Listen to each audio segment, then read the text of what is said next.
And eventually, things were going on so smoothly that I decided to try and be ballsy and turn the conversation sexual. That went smoothly as well. Hey you, like and subscribe right now, or this spider will be under your bed tonight, and it will eat you.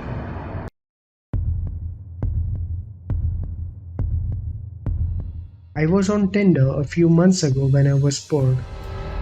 I wasn't looking for anything in particular, definitely not a relationship though. Just one of those times to see who swiped me for fun and having pointless chats. Plus, there was always that chance that a girl would be down to meet up for the night, and maybe I'd get lucky. That didn't happen this night though. I was the opposite of lucky. The first 20 or so swipes were full of matches. I sent corny pickup lines to a few of them that I found attractive. However, there was this one girl who messaged me first. Her name was Michelle. She was a 23-year-old blonde and was a solid 9 out of 10, almost unrealistically attractive. So the fact that she said he first was pretty intoxicating, and I was little intoxicated quite literally already. She was close too. And eventually things were going on so smoothly that I decided to try and be ballsy and turn the conversation sexual. That went smoothly as well. So I escalated things even more by getting her number and then texting her to try and set something up that same night.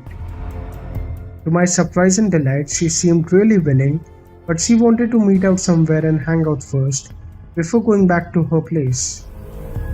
I was fine with that, and so she seemed to take charge and set up a time and place to meet. We decided to meet at 10 o'clock. She said that she wanted to hang out in a small park by her house first. It was a little odd, but I was down. I literally counted the minutes until 9:45 when I decided it was time to leave. Before leaving, I sent a quick confirmation text, and she said she was still down to meet. The drive to this small residential park was maybe 10 minutes, so I got there a little early. I walked over to the swing set, the exact point she wanted to meet. I didn't want to let her know I was early because that might make me seem needy or anxious. So I waited until exactly 10:02 on the dot to text her saying I was there. This was when she stopped responding. 10:05, 10:10, sitting there waiting with no response. Of course, at first I figured she was driving and couldn't check her phone. But as the minutes passed, that idea started to become less realistic, and the idea that she flaked was becoming more realistic. The playground area was surrounded by trees. In fact, this whole park was very woodsy, and having been a weeknight, nobody was out and about at this time. So honestly, it was kind of creepy sitting in that park alone. The only reason I could see was because of the motion detecting light mounted onto the small bathroom shack. In one direction, the park turned to complete woods for miles, while in the other direction beyond a few trees was the neighborhood road. I was sitting on the swing, pushing back and forth with boredom and disappointment. When I froze, the sound of the squeaky metal swing chain stopped, allowing me to hear something echo out of the little bathroom shack.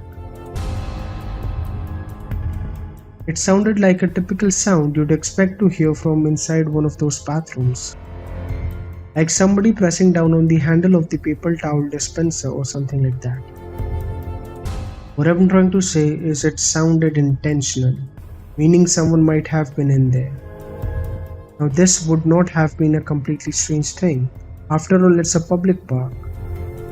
Only I would have thought that they would lock the bathrooms up at this hour.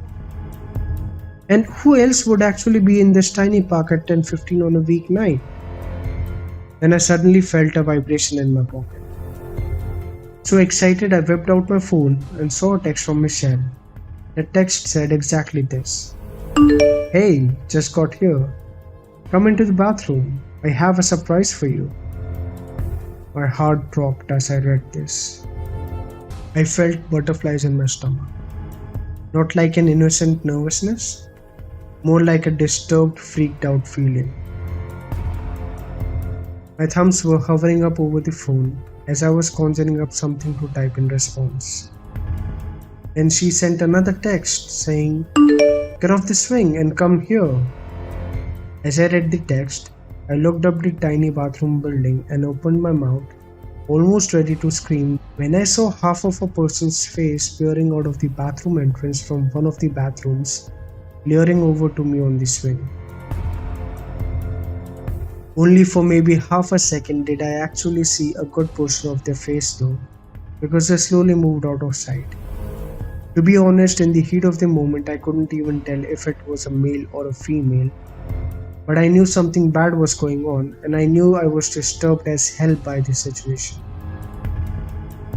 So I got off the swing quietly and tiptoed away from the playground. When I was far away, I ran for it back to my car. That run back to the car itself was one of the most horrific experiences of my life, because I had a constant fear of somebody chasing me in the back of my mind. As soon as I locked my car, I was able to pause for a breather.